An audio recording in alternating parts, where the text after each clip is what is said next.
Good night, Haynesville. Good night, Holders Hill.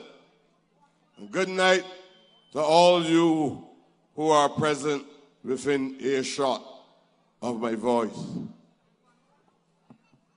I have come here tonight with great enthusiasm, but with a desire to make some contribution to being an asset to the accumulation of the wisdom of black people in this society. Wherever I go, regardless of how many enemies I develop, not only from those who are not black, but also from the anti-black blacks in our society, and people who plead ignorance of who they are, sometimes consciously and subconsciously. I'm in Haynesville tonight because I strongly believe that the people who live in these housing units are part of my family. I believe that in Haynesville, there are working class people with low incomes, if you're assessed it from an economic point of view, but also underprivileged, if you're assessed it from a sociological point of view. There are some who are unemployed, and the majority are underemployed.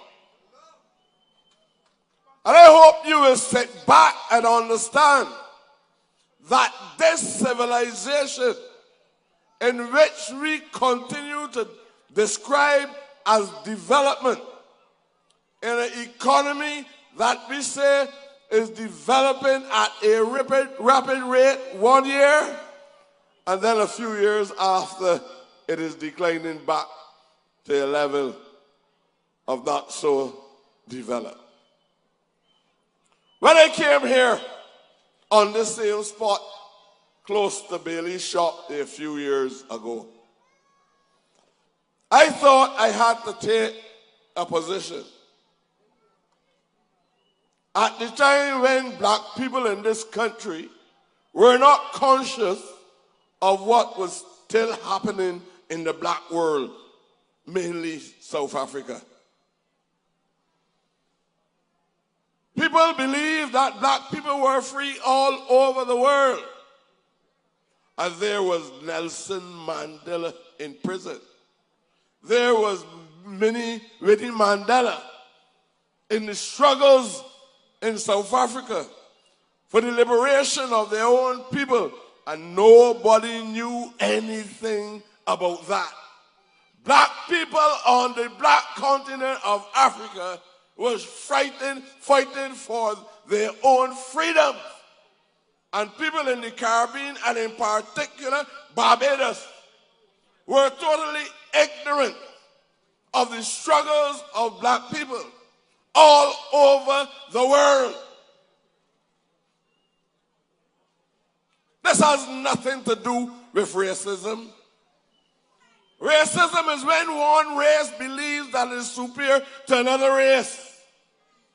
And that concept of superiority comes from the kind of wealth that people accumulate. You had no bank account, neither fixed, neither savings. You were not involved in any susu. You had nothing.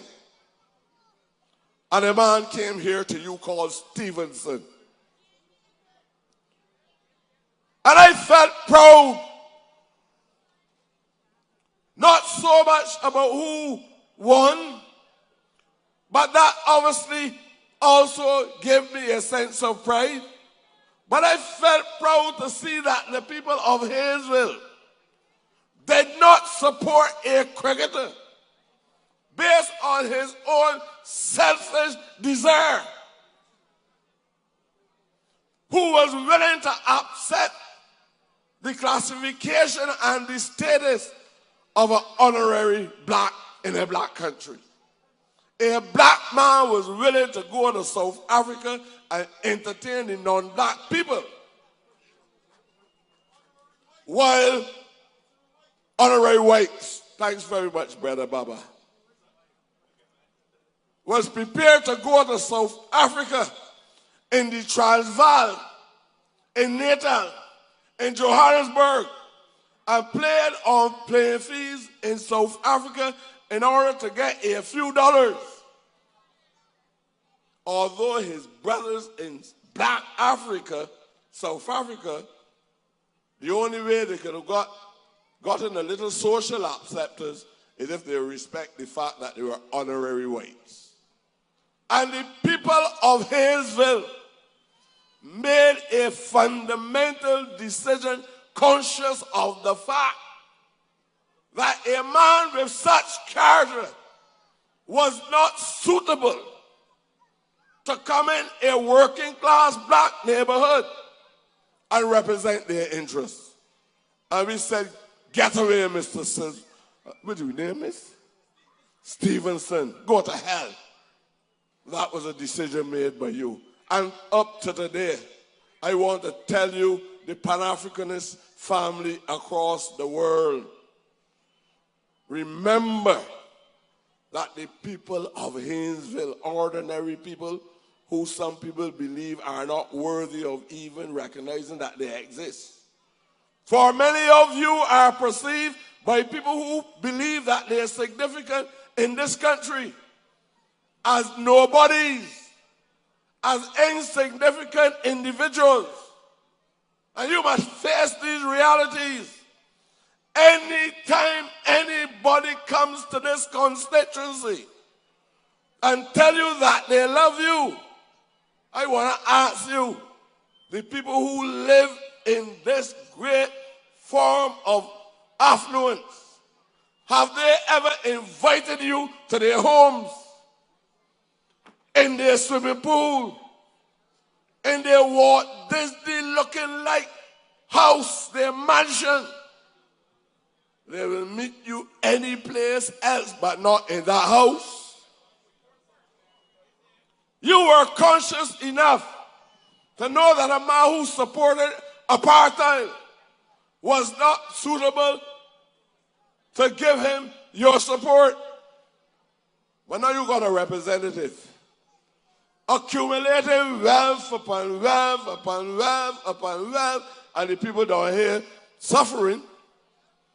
And he balkanizing this community between BLP and DLP. In the meantime, he is one of the most wealthy MPs in the Democratic Labour Party at a time where all of you down here are suffering. I want you to understand that clearly. Go and think on it.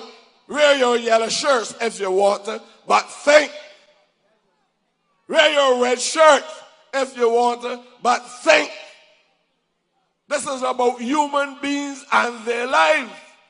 This is not about any fan club, no Empire, no Spartan, no Calton, nothing from Holders Hill. This is about you thinking about yourself and the future of your children and about the unborn in this society under these rascals who raped the state over the last 10 years. When I was coming here tonight, I could not help thinking about a philosopher by the name of Nietzsche. I don't want to give you the whole narrative or the mythology. It probably was an imaginary story, but it very much reflects the thinking of people who have no respect for God and the values that man ought to be able to embrace in order to stabilize the civilization of human beings. And Nietzsche said, God is dead. I heard the chairman quoting the scriptures. But Nietzsche said, God is dead. And he asked, who killed him? And he said, you kill him. But you know, Nietzsche was an anti-God man. He said, but you killed him. You had no respect for the virtues of life of civilized man that allowed men to live in harmony and respect equality.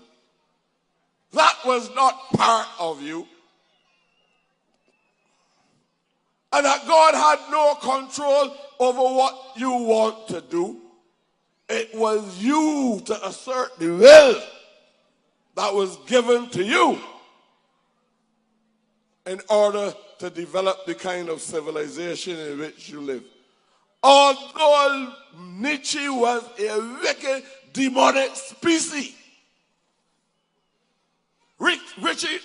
Nietzsche understood the importance of those roles, those words.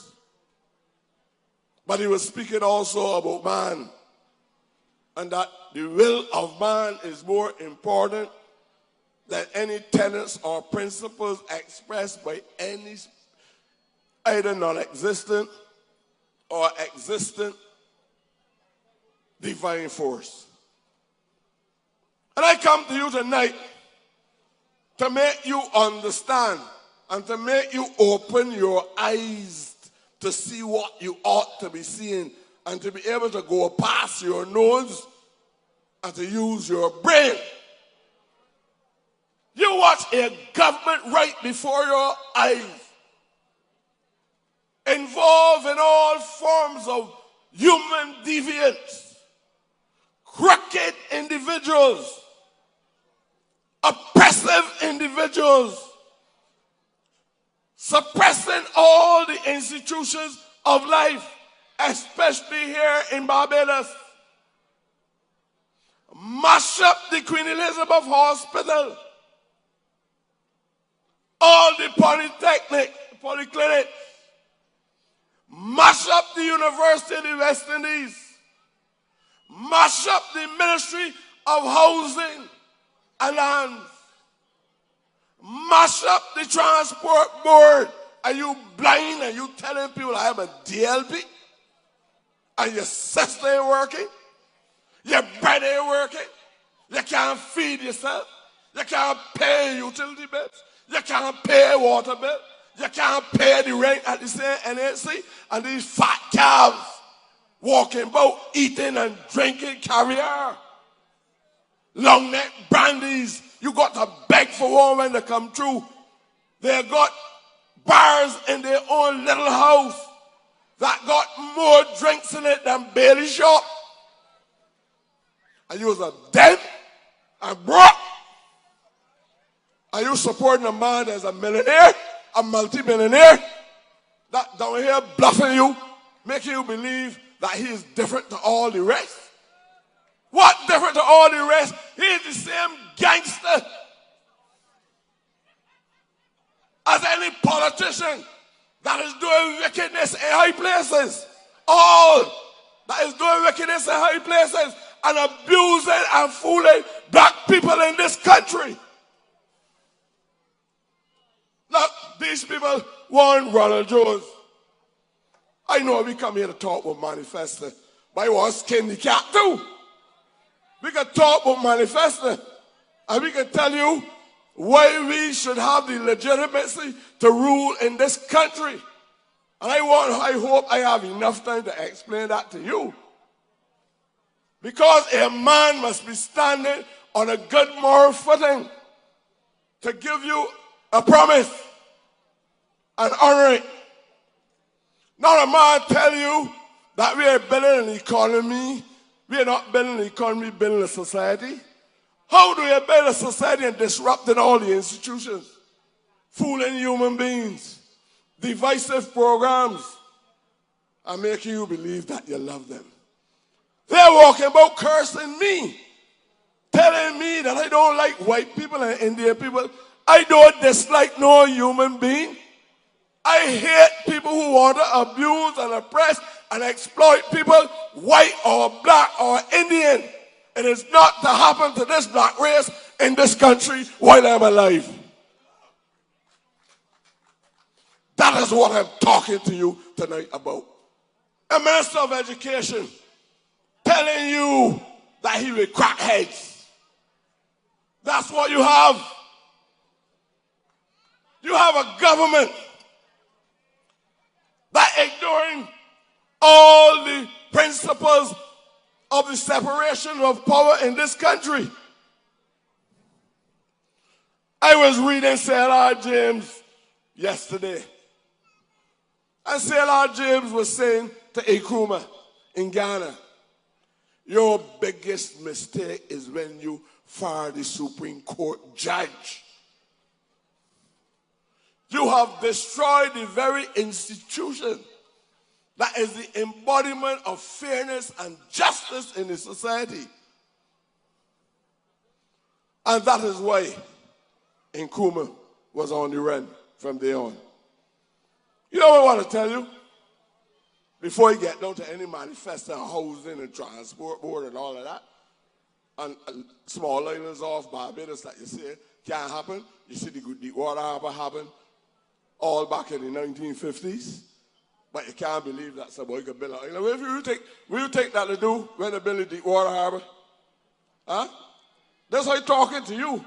What you think that Granley Adams done that put up self-government in 1951 when they established the Deepwater Harbor. You don't witnessing a government that's suppressing anybody who wants access to CBC. The Barbados Labour Party offering CBC money before CBC offer or accept to let them use the services of CBC. You ever hear about the abuse of press freedom? Denying legitimate institutions and individuals the opportunity to use CBC? These people are $120 million in debt. They hardly got a program that worthwhile showing. They distort the news at night. Pretend that the land of Barbados Labour Party individuals speak at night and fooling the whole society because they take a part that is not properly explained. They now refuse to accept the decision of Marston, the Chief Justice in this country. The electoral office take them to court because they were refusing for years. And for the last 10 years, the chief in the electoral office was telling them this is the law. And they were dictating from on high that Commonwealth citizens must not vote in this country. They went to court, the High Court of Barbados, and the court read that the decision, the provision in the law is correct and it is legal that Commonwealth citizens should be given the right to vote. The people went back to the appeal court, and the appeal court uphold this decision of the High Court. They left the High Court and they went to the CCJ.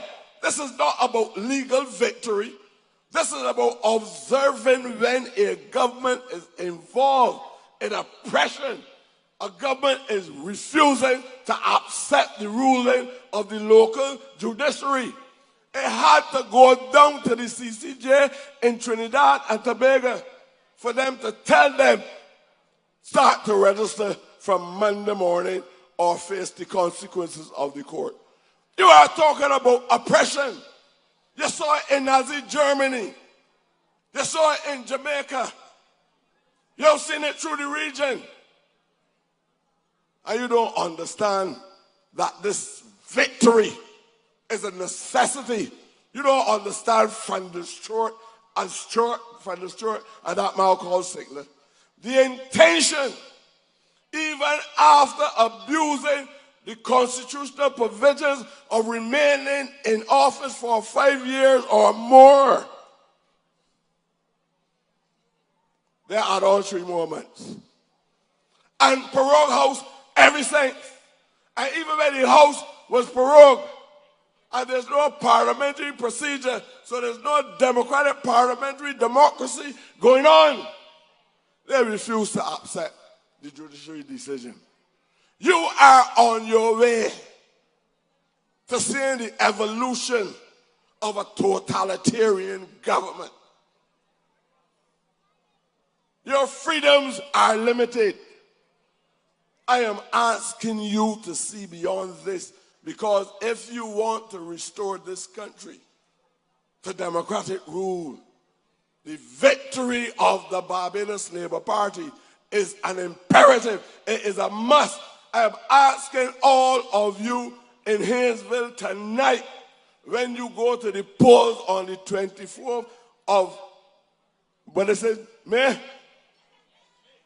vote Mayor Amo Motley and the candidate of the Barbados Labour Party, because you're voting for your democratic rights and the freedom in this country. So protect those rights, and I will talk to you another time about all these niceties and the provisions of the manifesto. If you don't do it, it will never happen. Yeah, but one thing, I got to say this.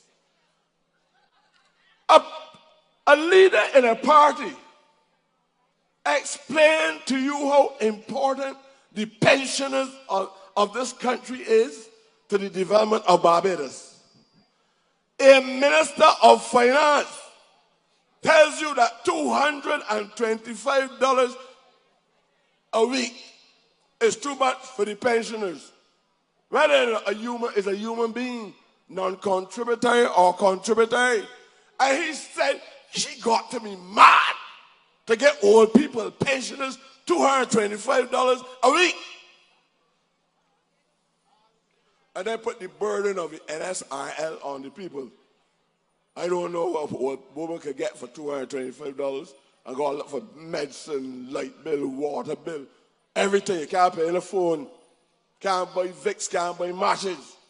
And he said, I will resign and go collect my $900 a month. You understand the insensitivity of that wicked man called Chris Sinkler? Look, I have given you chapter 1 in Haynesville.